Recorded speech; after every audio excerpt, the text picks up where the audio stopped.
Polytechnic प्रवेश परीक्षा 2020 की तैयारी के लिए इस वीडियो सीरीज में फिजिक्स का प्रकाश चैप्टर का ये पार्ट 4 लेकर के आए हैं। इससे पहले पार्ट 3 तक दिए हुए हैं। इसमें हम प्रीवियस ईयर का क्वेश्चन इंडिया के विभिन्न राज्यों में विगत वर्षों में हुए एग्ज़ाम से लिया गया है।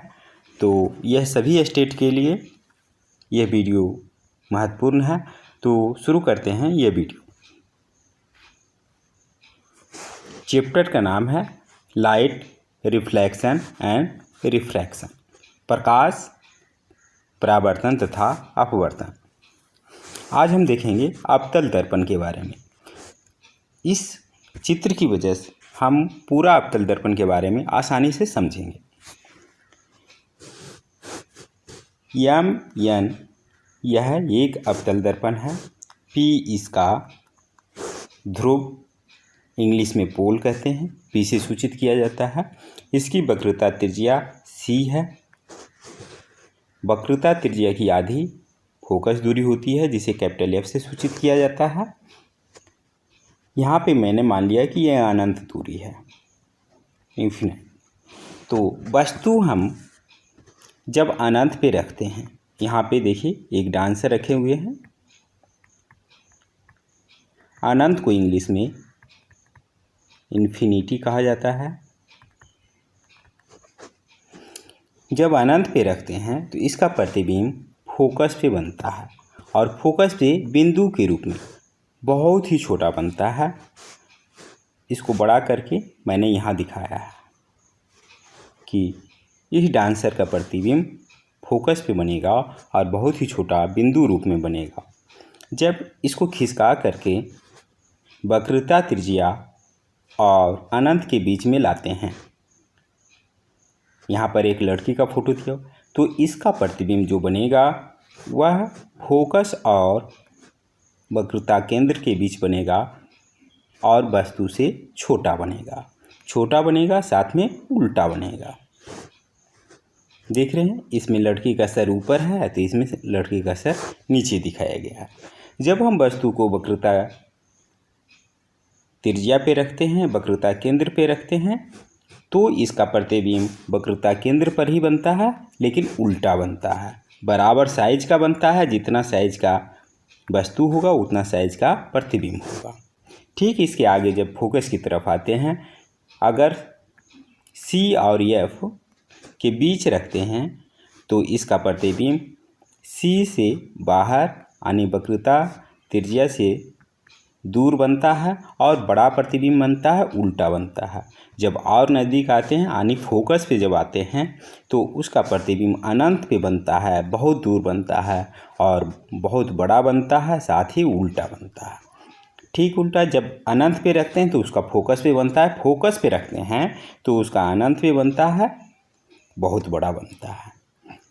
जब फोकस के और अंदर आ जाते हैं तब इसका प्रतिबिंब दर्पण के पीछे बनता है और सीधा बनता है। इसका बाल ऊपर है तो बाल ऊपर ही बनेगा। और इसी का प्रयोग करके इसी प्रयोग की वजह से इस दर्पण को हजामती दर्पण भी कहा जाता है, क्योंकि जब फोकस के अंदर में अवतल दर्पण के सामने चेहरा को रखा जाता है तो इसका बहुत बड़ा प्रतिबिंब सीधा बनता है, जिसके कारण दाढ़ी के छोटे छोटे बाल भी बड़े नज़र आते हैं। इसलिए इसे हजामती दर्पण भी कहा जाता है।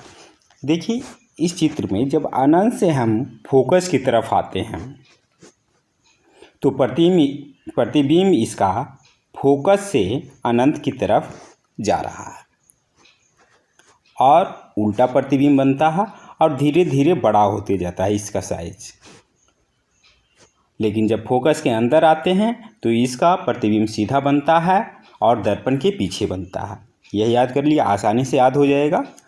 बस अब देखते हैं कि अवतल दर्पण से किस तरह के प्रश्न विगत वर्षों में पॉलिटेक्निक एग्जाम में पूछे गए हैं।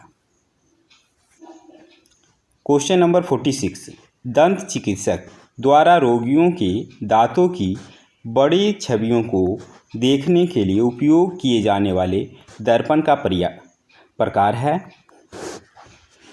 दंत चिकित्सक द्वारा दांतों की बड़ी छवि को देखने के लिए अवतल दर्पण का प्रयोग किया जाता है, जिसे नतोदर भी कहा जाता है। याद रखें,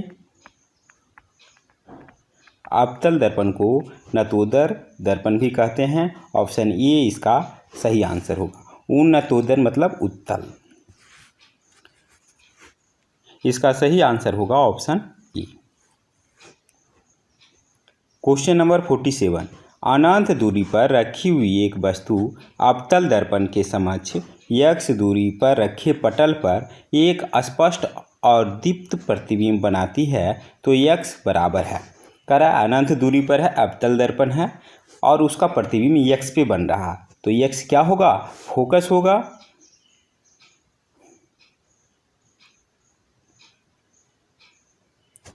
यह दर्पण की फोकस दूरी होगी, जो कि ऑप्शन सी में है। इसका सही जवाब ऑप्शन सी होगा। क्वेश्चन नंबर 48, एक अवतल दर्पण द्वारा जब एक वस्तु का आभासी प्रतिबिंब प्राप्त करने के लिए वस्तु को कहाँ रखी होनी चाहिए?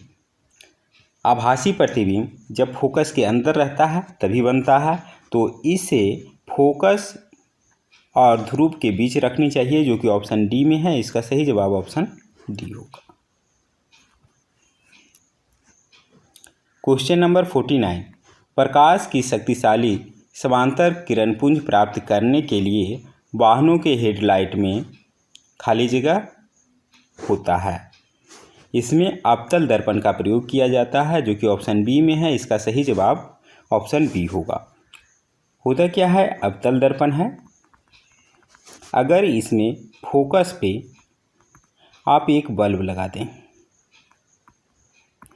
तो क्या होगा? इससे जो प्रकाश निकलेगी वो रिफ्लेक्ट होकर के समांतर किरणपुंज बनाएगी।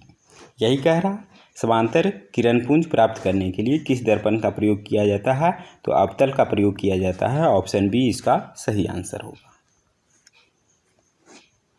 क्वेश्चन नंबर 50, 15 सेंटीमीटर फोकस दूरी वाले अवतल दर्पण से 20 सेंटीमीटर की दूरी पर 5 सेंटीमीटर ऊंचाई वाली एक वस्तु रखी है। प्रतिबिंब की प्रकृति क्या है? देखिए, इसमें ऑप्शन वास्तविक, उल्टा, सीधा ये पूछ रहा है, हमें दूरी नहीं पूछ रहा है, तो इससे कैलकुलेशन करने की ज़रूरत नहीं है।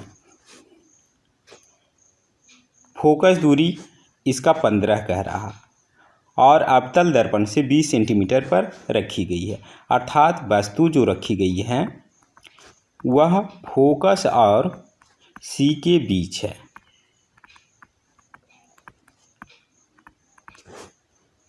तो इसका प्रतिबिंब कहाँ बनेगा? जब फोकस और सी के बीच में है तो इसका प्रतिबिंब वास्तविक बनेगा, और वास्तविक प्रतिबिंब उल्टा भी होता है और बड़ा भी होता है। जब इसको सी के बीच में रखा जाएगा तो बड़ा भी होगा। ऑप्शन ए इसका सही जवाब होगा। क्वेश्चन नंबर 51, किस दर्पण को अभिसारी दर्पण कहा जाता है? अवतल दर्पण को अभिसारी दर्पण भी कहा जाता है। ऑप्शन सी इसका सही आंसर है। अवतल दर्पण है, इसमें जो समांतर किरण पुंज आएगी वो क्या होगा? सभी को फोकस पे मिलाता है, यानी इसे फोकस पे अभिसरित करना कहलाता है। इसीलिए इस दर्पण को अभिसारी दर्पण भी कहा जाता है। इसका आंसर ऑप्शन सी होगा। क्वेश्चन नंबर 52, अवतल दर्पण निर्मित कर सकता है केवल आभासी प्रतिबिंब? नहीं। वास्तविक भी बनाता है। केवल हरासित प्रतिबिंब? बिल्कुल नहीं। बड़ा भी बनाता है। केवल वास्तविक प्रतिबिंब? नहीं, काल्पनिक भी बनाता है। वास्तविक, आभासी, हरासित, आवर्धित। आवर्धित मतलब बड़ा प्रतिबिंब, सब कुछ बनाता है। ऑप्शन डी इसका सही आंसर हो। यह प्रश्न एमपी पॉलिटेक्निक 2019 में फोरनून सीटिंग में पूछा गया था। क्वेश्चन नंबर 53, अवतल दर्पण के फोकस से मापी गई वस्तु की दूरी p है और वास्तविक प्रतिबिंब उसके फोकस से q दूरी पर है, तो f p और q के बीच संबंध निकालना है।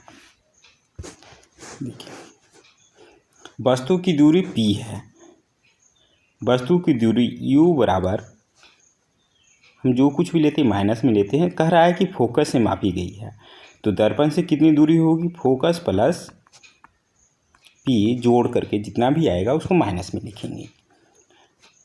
इसका वास्तविक प्रतिबिंब क्यू दूरी पर है।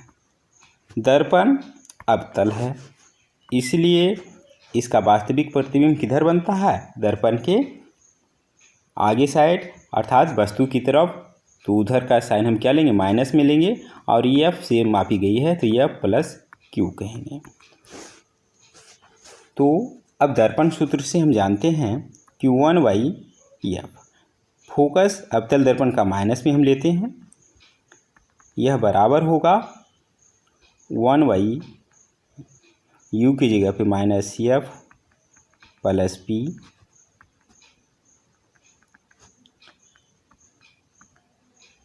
-f plus q। इसको हल कर दें, इसी से आंसर आ जाएगा 1/-f। अगर माइनस हम कॉमन ले लें तो नीचे क्या हो जाएगा, दोनों से माइनस निकल जाएगा, एलसीएम ले लें, दोनों गुना कर दें, f plus p f minus f plus q ऊपर आ जाएगा, दोनों योग हो जाएगा अर्थात 2f plus p plus q आ जाएगा।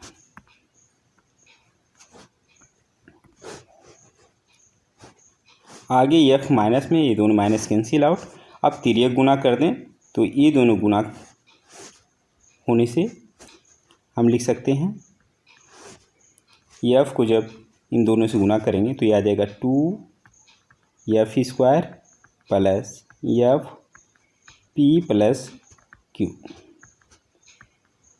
बराबर हो जाएगा, ये दोनों का गुना करने पे f² प्लस f p और प्लस f q, जिसे हम लिख सकते हैं f p plus q plus p into Q. देखिए p plus q into f दोनों साइड में है, प्लस में कैंसिल आउट, f² इधर जाएगा तो ये क्या आ जाएगा माइनस में, 2f² में से f² माइनस करें, ये आ जाएगा f² बराबर दूसरे साइड में बचेगा pq। यह ऑप्शन डी में है, इसका सही जवाब ऑप्शन डी होगा।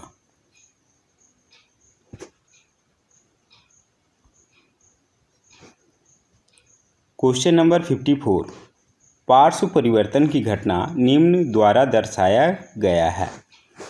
एमपी पॉलिटेक्निक 2019 के आफ्टरनून सीटिंग में पूछा गया प्रश्न है। तो पार्श्व परिवर्तन की घटना सभी तरह के दर्पण में होती है, तो इसका आंसर होगा सभी प्रकार के दर्पण में पार्श्व परिवर्तन की घटना होती है। ऑप्शन सी इसका सही आंसर होगा।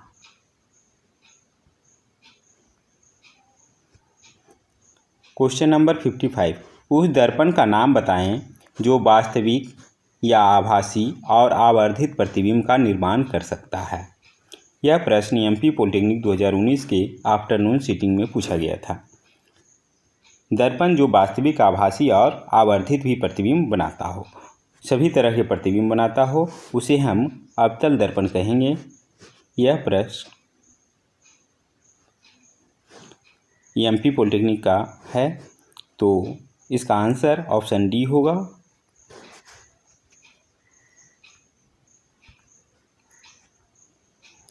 क्वेश्चन नंबर 56, अवतल दर्पण के मुख्य फोकस पर एक वस्तु रखी गई है, उस प्रतिबिंब की प्रकृति क्या होगी। जब फोकस पे अवतल दर्पण के फोकस पे रखी जाती है तो उसका प्रतिबिंब वास्तविक, उल्टा और बड़ा बनता है। तो देखें, वास्तविक, उल्टा और आवर्धित, जो कि ऑप्शन ए में है, इसका सही जवाब ऑप्शन ए होगा। यह प्रश्न एमपी पॉलिटेक्निक 2019 में आफ्टरनून सीटिंग में पूछा गया प्रश्न है। इसका आंसर 56 का ए होगा। Question number 57। एक गोलाकार दर्पण का आवर्धन 3 है। एक वस्तु इस दर्पण के सामने 20 सेंटीमीटर की दूरी पर रखी जाती है। दर्पण की फोकल लंबाई क्या है? तो देखिए आवर्धन 3 दिया हुआ है। आवर्धन m बराबर हम जानते हैं v/u। तो m के जगह पे 3 लिखें, v/u के जगह पे कह रहा 20 सेंटीमीटर। u हमेशा माइनस में लेते हैं, ये आ जाएगा -20 सेंटीमीटर। तो इससे हम निकाल सकते हैं v का मान आ जाएगा -20 × 3 करेंगे -60 सेंटीमीटर। अब इससे हम कह रहे हैं कि दर्पण की फोकल लंबाई निकालना है। तो दर्पण सूत्र से 1/f बराबर हम जानते हैं 1/u। u के जगह पे हम -20 प्लस 1/v, v के जगह पे -60, सभी सेंटीमीटर में है, बाद में सेंटीमीटर लगा देंगे। -60 एलसीएम ले लें तो 20 × 60 प्लस 1 हो जाएगा 4/-60, 1/-15, अर्थात एफ के जगह पे -15 सेंटीमीटर आएगा, जो कि ऑप्शन बी में है। इसका सही जवाब ऑप्शन बी होगा।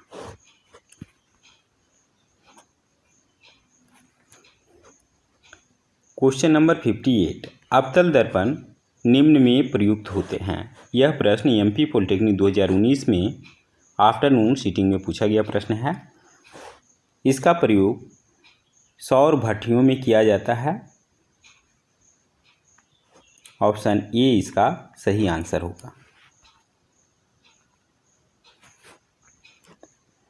Question number 59। एक अवतल दर्पण की फोकस लंबाई कैसे परिवर्तित होती है जब आपतित बैंगनी प्रकाश को लाल प्रकाश द्वारा बदल दिया जाता है? देखिए फोकस दूरी f बराबर हम जानते हैं वक्रता त्रिज्या r/2। तो यह सिर्फ वक्रता त्रिज्या से बदलती है, रंग बदलने से नहीं बदलती है। तो यह अपरिवर्तित रहती है इस केस में। जब बैंगनी प्रकाश को लाल में बदल दें कोई अंतर नहीं आएगा अवतल दर्पण की फोकल लंबाई पे। ऑप्शन सी इसका सही आंसर होगा। यह प्रश्न एमपी पॉलिटेक्निक 2019 के आफ्टरनून सीटिंग में पूछा गया प्रश्न है।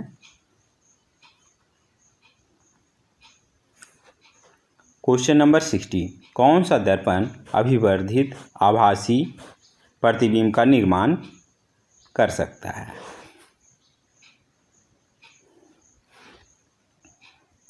तो अभिवर्धित और आभासी प्रतिबिंब बनना चाहिए।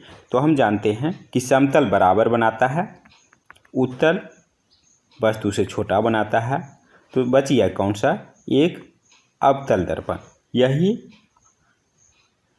जब वस्तु फोकस और ध्रुव के बीच रखी जाती है तो आभासी और अभिवर्धित प्रतिबिंब बनाता है। ऑप्शन बी इसका सही आंसर होगा।